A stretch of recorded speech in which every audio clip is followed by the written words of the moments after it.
For 15 years, I thought I had the perfect marriage. My husband wasn't just my partner, he was my best friend. We did everything together. We talked for hours about nothing, laughed until our stomachs hurt, and yes, our intimacy was amazing. He was kind, attentive, supportive, everything I thought a husband should be. I loved him with everything I had. He wasn't just my world, he was my safe place, the one person I believed would never, ever hurt me.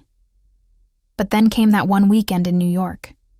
He was away for work, and I decided to visit, thinking we'd spend our evenings wrapped up in each other's company.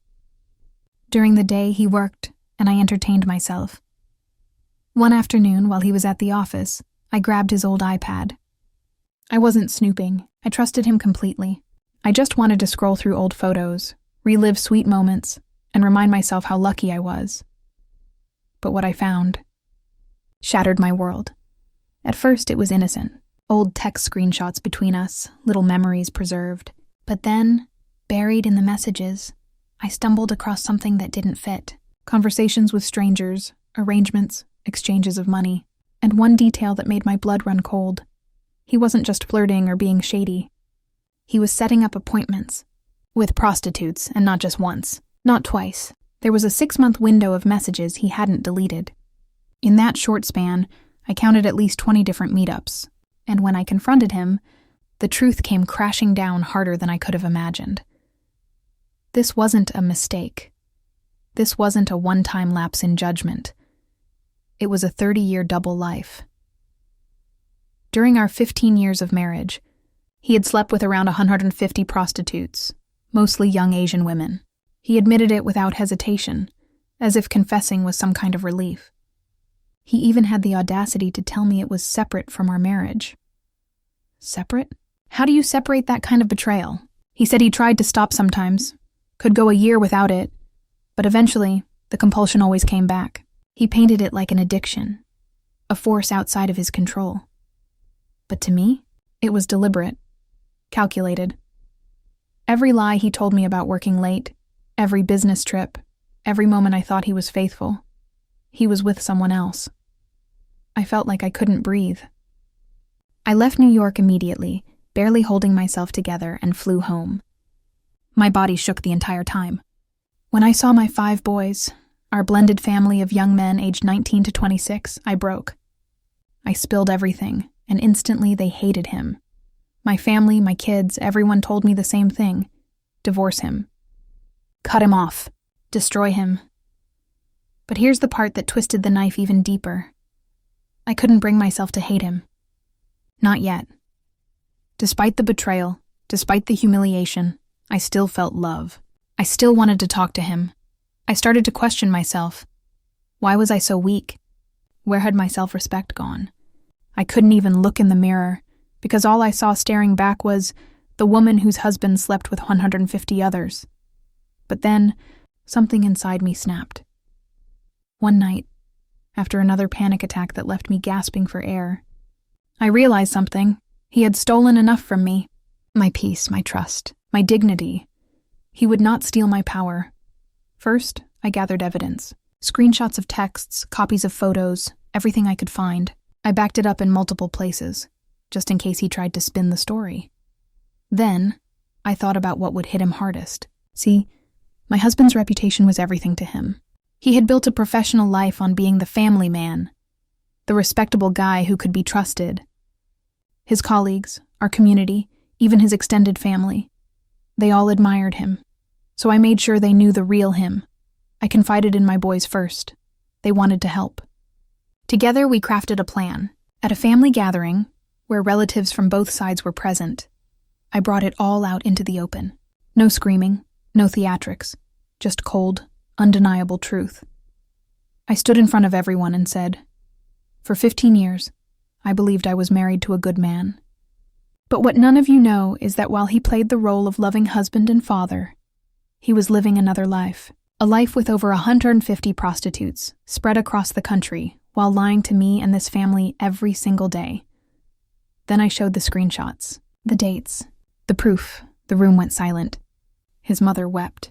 His brothers turned away in disgust. My boys?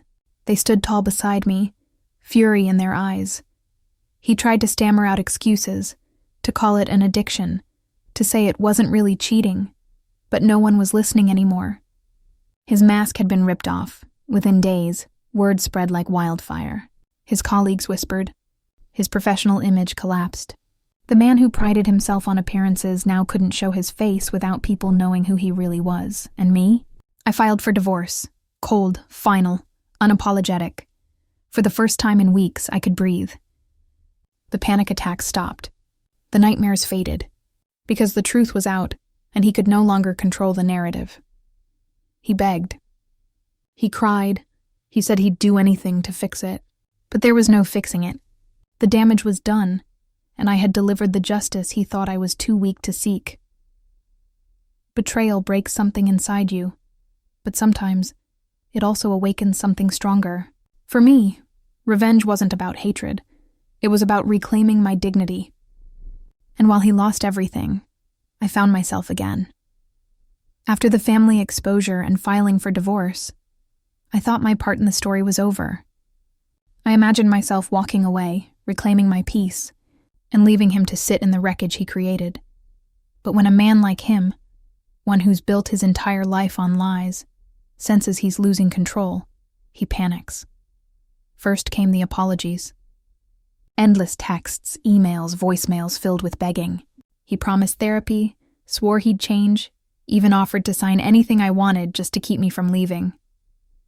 Then came the manipulation. He tried turning some of my extended family against me, spinning the narrative that I was exaggerating, that I was emotional, and making his addiction sound worse than it really was. But here's where his plan backfired. I had already prepared for this. I had bank statements, travel receipts, phone records, every shred of evidence showing exactly what he'd been doing and how often. The more he lied, the more proof I dropped. Quietly, methodically, I dismantled every excuse he tried to put in front of people, and slowly, his world shrank. Friends stopped answering his calls. Family members cut him off. Even his workplace grew suspicious, as whispers turned into formal questions. But he didn't stop there. One night, I got a call from one of his coworkers, a woman I barely knew. She asked if I was okay and if I knew everything. My stomach twisted. What did she mean by everything? That's when I learned the full truth. His behavior wasn't limited to secret prostitutes. He had also tried crossing professional boundaries, flirting and propositioning younger women at work. Rumors had been floating for years, but no one dared confront him. Now, with my revelations out in the open, the pieces clicked together. This wasn't just betrayal. It was predation. Suddenly, I wasn't just a heartbroken wife. I became the voice that others were too afraid to use. So I took it further. I contacted HR. I filed a formal complaint with evidence. I didn't scream, didn't make a spectacle. I presented cold, hard facts. The kind of facts that no company could ignore, and that was the final nail in his professional coffin. Within a month, the man who once strutted around as a family man and respected professional was unemployed, disgraced, and alone. I can't describe the satisfaction of knowing that his carefully built facade crumbled because of his own actions, and because I refused to let him bury the truth. Reflective wrap-up 4. A long time. I thought my weakness was my love for him, that maybe I wasn't strong enough to hate him, to cut him off. But strength doesn't always look like hatred. Sometimes strength is in patience, in strategy, in making sure that justice plays out fully, not just emotionally but publicly. He wanted me broken. Instead, I walked away with dignity, respect from my family, and the knowledge that the man who betrayed me could no longer hurt anyone else. And as for me, I've started therapy, I've rebuilt my routines, and slowly, I'm learning to love myself again. If this story gave you chills, smash that like button and tell me in the comments. What would you have done in my shoes? Would you have kept it quiet? Or gone public with the truth like I did? And of course, don't forget to subscribe for more emotionally charged stories of betrayal and revenge.